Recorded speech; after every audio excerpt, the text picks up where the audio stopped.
काफी गहरा है, सीढ़ियाँ है, सुरंग के रास्ते भी हैं, कुएं टाइप के बने हुए हैं। इसके देखा अंदर सुरंग है। हाँ, सुरंग है, प्रमाणित है, देखे हैं, देखे हैं, उस समय सफाई हुआ था तो। देवबलौदा शिव मंदिर। इस मंदिर में भूगर्भ से स्वयं उत्पन्न हुआ है शिवलिंग। जाने क्यों इसको बनाने वाले शिल्पी ने कुंड में लगा दी थी छलांग। हर हर महादेव। इंडियन न्यूज में आपका स्वागत है।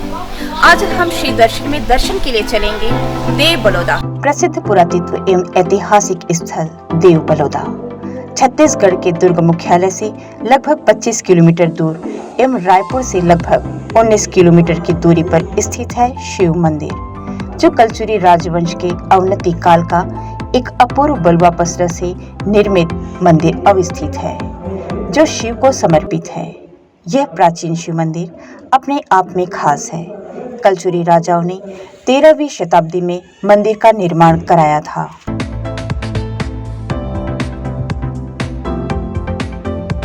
ये मुख्य द्वार है जहां से हम प्रवेश कर रहे हैं। आइए मंदिर की ओर चलते हैं शिव दर्शन के लिए। इस मंदिर में 2 प्रवेश द्वार हैं। मुख्य प्रवेश द्वार पूर्व की ओर है तथा इसका दूसरा प्रवेश द्वार उत्तर दिशा की ओर कुंड से जुड़ा हुआ है। भूविन्यास की दृष्टि से इस मंदिर में मंडप, अंतराल एवं गर्भगृह की व्यवस्था है। मंदिर की दीवारों पर गजधर, व्यालधर एवं नरधर का अंकन है। गजधर में गज अर्थात हाथी को पंक्तिबद्ध रूप से आगे बढ़ते हुए तथा विभिन्न क्रीड़ाओं में रत दिखाया गया है।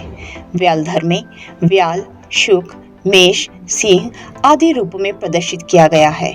नरधर में ढाल तलवार लिए हुए योद्धाओं की पंक्ति, आखेट, नृत्य, संगीत आदि का चित्रण किया गया है।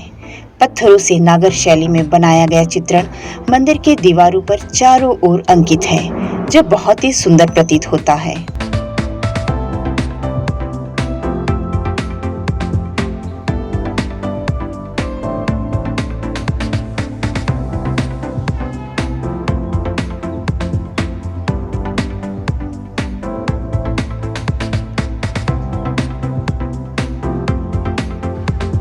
मंदिर का मंडप भाग नवरंग शैली में बना हुआ है। मंदिर की बनावट काफी भव्य व मंदिर की दीवारों पर की गई नक्काशी उत्कृष्ट व आश्चर्यजनक है। मंदिर में स्तंभों पर आधारित नवरंग मंडप विद्यमान है। नवरंग स्तंभों पर भैरव, विष्णु, महिषासुरमर्दिनी, त्रिपुरांत शिव एवं नृत्यरत भाव भंगिमाओं का अंकन प्राप्त होता है। साथ ही मंडप की दीवारों पर अनेकों देवी देवताओं, पशु पक्षी, पेड़ पौधे एवं रामायण के प्रसंगों की बखूबी के साथ दीवारों पर उकेरा गया है।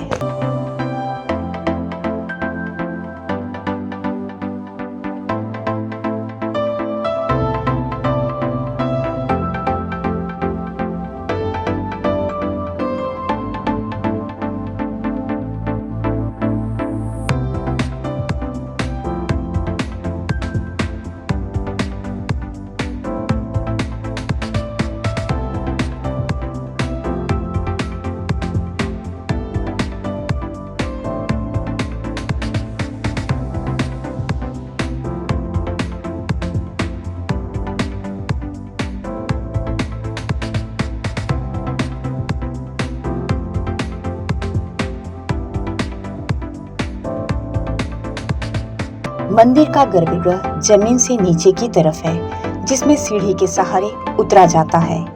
गर्भगृह के अंदर प्राचीन शिवलिंग विद्यमान है। साथ ही माता पार्वती, भगवान जगन्नाथ व कई देवी देवताओं की प्रतिमाएं स्थापित हैं। यहाँ आकर श्रद्धालु जन बड़े भक्ति भाव से शिवलिंग पर जल अर्पित कर अपनी मनोकामना की पूर्ति करते हैं। मंदिर के ठीक सामने भगवान शिव की सवारी नंदी विराजमान है, जिसे संरक्षित व सुरक्षित रखने के लिए पुरातत्व द्वारा कवर कर रखा गया है।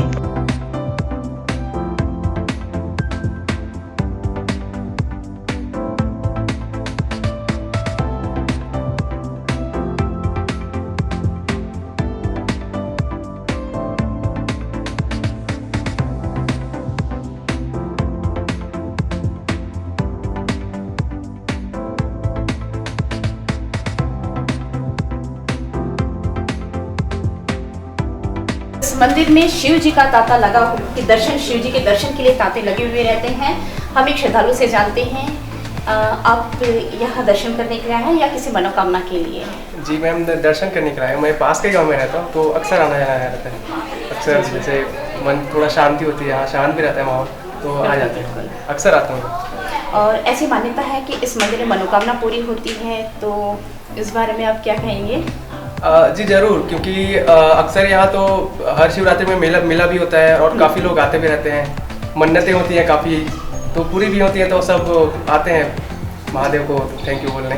बिल्कुल बिल्कुल।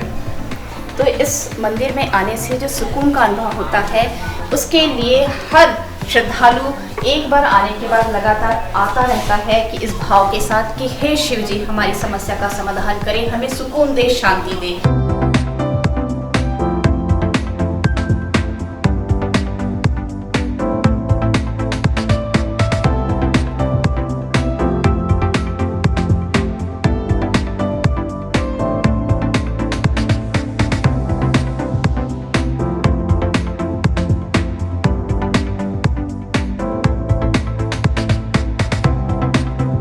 मंदिर के पास एक प्राचीन कुंड है। ऐसा कहा जाता है कि इसका जल कभी नहीं सूखता। भक्तजन कुंड के जल से शिव जी का अभिषेक करते हैं। भक्तों की माने तो इस पवित्र कुंड के जल से स्नान करने मात्र से सभी रोगों का नाश होता है। श्रद्धालु जन घर की शुद्धि के लिए भी इस जल का छिड़काव करते हैं। आइए स्थानीय श्रद्धालुओं से इस कुंड का इतिहास जानें। मैडम, आप इस मंदिर में दर्शन के लिए आई हुई हैं? हाँ, मैं यहाँ दर्शन करने के लिए हमेशा आते रहती हूँ और मैं यहीं का निवासी हूँ और मैं इस क्षेत्र की पूर्व महापौर भी रह चुकी हूँ जी। और मछली आप देख रहे हैं, कितना अच्छा लग रहा है, कितने बड़े बड़े मछलियाँ हैं। इनको देखने ही कितनी शांति मिलती है जी जी। आए हैं और ये हमारे कुंड है जो मंदिर से लगे हुए हैं। बताते हैं कि ये कलचुरी काल का ये कुंड है और उसी समय इसे ये बना हुआ है। और पहले यहाँ के लोग ये भी बताते हैं कि इस कुंड का पानी को भी पिया करते थे जी, कुछ समय पहले। हाँ, तो हाँ, जब हाँ। मैं यहाँ 2000 में शादी हो गई, आज लगभग 20-21 साल हो गए मुझे शादी हो गया है जी। वहाँ से मैं लगातार यहाँ ही तो बताते थे, पूर्वज जी बताते थे और हमारे ससुर जी भी बताते थे कि इसका पानी को पिया करते थे, बहुत साफ सुथरा रहा करता था जी। और इससे लगा हुआ तालाब भी है। इस कुंड के बारे में बहुत सारी कहानियाँ प्रचलित हैं, तो इस कुंड की कहानी क्या है? वो बोलते हैं कि यह जो मंदिर का जो निर्माण करने वाला था, वो जो निर्वस्त्र हो गए मंदिर का निर्माण करता था, बोलते हैं, बताया जाता है, पुरानी कथाओं में भी है, पुरातत्व विभाग वाले लोग बताते हैं, पुराने लोग भी बताते हैं कि इस कुंड में ही नहाया करता था और यहीं से ही ये मंदिर का निर्माण करता था। और उसके साथ क्या, यहाँ ये कुंड जो है काफ़ी गहरा है। बहुत पहले करीब 2000 के बाद ना ये सफाई भी हुआ था। अच्छा। हाँ, मंदिर का। तो उस समय मैं आ गई थी, फोटो वोटो भी खिंचवाए थे। काफी गहरा है, सीढ़ियाँ हैं, सुरंग के रास्ते भी हैं, कुएं टाइप के बने हुए हैं जी। इसको देखा अंदर सुरंग है? हाँ, सुरंग है, प्रमाणित है, देखे हैं उस समय सफाई हुआ था तो जी। और आज कोई भी जानता है ये कितना प्राचीन है। तो लोग जैसे कि आप लोग भी खोजते आए हैं, वैसे बहुत सारे लोग यहाँ दर्शनार्थी भी यहाँ आते हैं दर्शन करने के लिए। और 2 दिन का यहाँ मेला भी लगता है जी।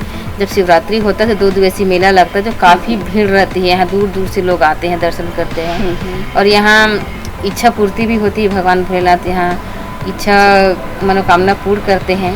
अब जो भोलेनाथ जी से जो मांगते हैं उनकी पूर्ण होती है, तो उसमें उन लोग अपना जो दान दक्षिणा जो करना रहता है वो करते हैं। लेकिन ज़्यादा का इसका जीवनोद्धार के लिए ज़्यादा बाहर से नहीं लिया जाता, क्योंकि पुरातत्व विभाग का है। यहाँ का संरक्षण का कार्य पूरा पुरातत्व विभाग ही करता है जी।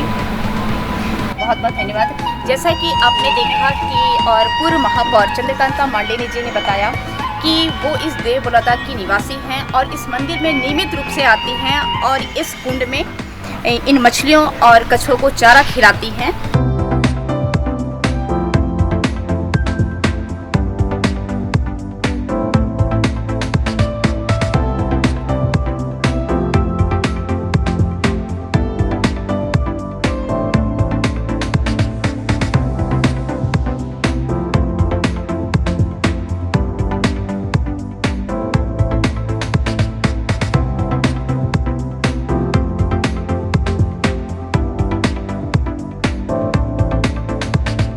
मंदिर के इतिहास के बारे में स्थानीय जन कहते हैं कि जब मंदिर का शिल्पकार मंदिर को बनाने में इतना व्यस्त हो चुका था कि उसे अपने कपड़े पहनने का तक का होश नहीं था। दिन रात काम करते करते वह निर्वस्त्र हो चुका था। शिल्पकार की पत्नी रोज शिल्पकार को भोजन लाकर देती थी। एक दिन किसी कारणवश शिल्पकार की बहन को खाना लाना पड़ गया। भोजन लेकर जैसे मंदिर पहुंची, शिल्पकार नग्न अवस्था में था। बहन को आता देख शर्मिंदगी के डर से मंदिर के कुंड से छलांग लगा दी। उसकी बहन ने देखा कि मेरे कारण मेरे भैया ने अपने प्राण दे दिए। इस ग्लानि में बहन ने सामने के ही तालाब में छलांग लगाकर अपने प्राण दे दिए।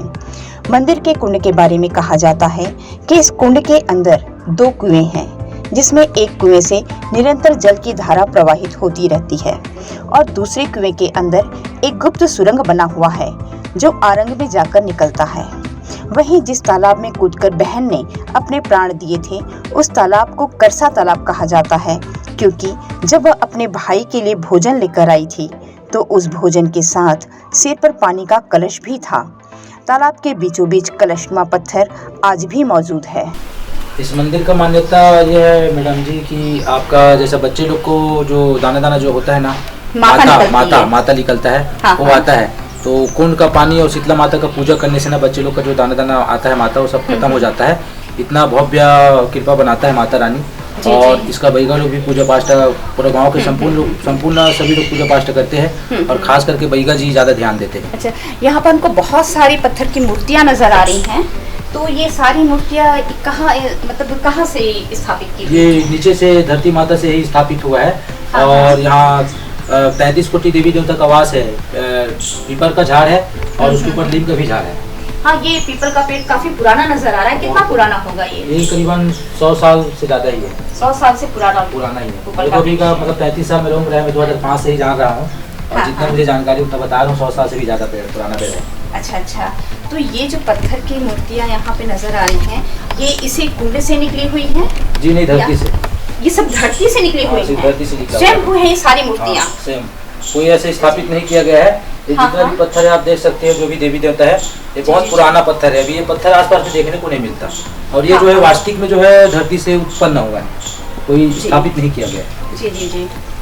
जैसा कि आप देख रहे हैं कि ये मूर्तियां भी स्वयंभू हैं और ये जो मूर्तियां हैं, इन मूर्तियों को देखने के बाद ही पुरातत्व विभाग ने इस मंदिर को अपने अधीन लिया है। और जैसा कि आपने सुना कि पास का कुंड है, जिन बच्चों को माता निकलती है, इस कुंड में स्नान करने के पश्चात शीतला माता के पास आके पूजा अर्चना की जाती है, जिनसे उनका जो भी तकलीफ है, जो भी रोग है, दूर होता है, ऐसी मान्यता है। इसलिए आप देखिए यहाँ पर ढेरों त्रिशूल लगे हुए हैं जो छत्तीसगढ़ मान्यता के अनुरूप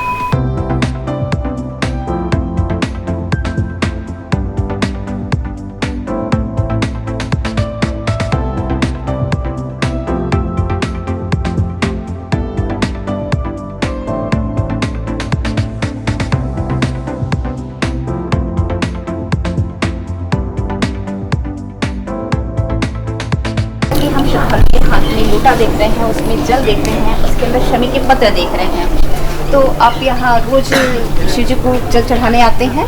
जी, जब समय मिलता है तब मैं आता हूँ और मेरे विचार से ये सारा ब्रह्मांड शिव जी की रचना है और शिव अनंत है, उनका कोई पार नहीं पा सकता। और मैं ज़्यादा कुछ नहीं जानता शिव जी के बारे में, बस आप जल चढ़ाते हैं पूरी श्रद्धा भाव से? जी हाँ, जैसा आपने सुना शिव अनंत हैं। जी, जैसे मैं जल चढ़ाता हूँ तो मेरी समस्याएं धीरे धीरे कम होती जा रही हैं। बिल्कुल। और आप बच्ची को साथ लेके आए हैं। बेटा, आप शिव जी की पूजा करने आए हो? यस। रोज आते हो? हाँ। कैसा लगता है? बहुत अच्छा लगता है। बच्चे बिल्कुल भोले होते हैं और शिव ही भोले हैं। शिव अनंत है, आपने सुना। और जैसा कि उन्होंने बताया कि हमें जब समय मिलता है भोलेनाथ को मैं एक लोटा जल चढ़ाता हूँ और धीरे धीरे मेरी सारी समस्याओं का हल होता जा रहा है, निराकरण होता जा रहा है। रातों को आसमां की चमकती चांदनी से कुंड की शीतलता के बीच देव बलौदा की धरोहर को निहारना और शिव जी के करीब होने का एहसास एक अलग ही सुकून और आनंद का अनुभव कराता है।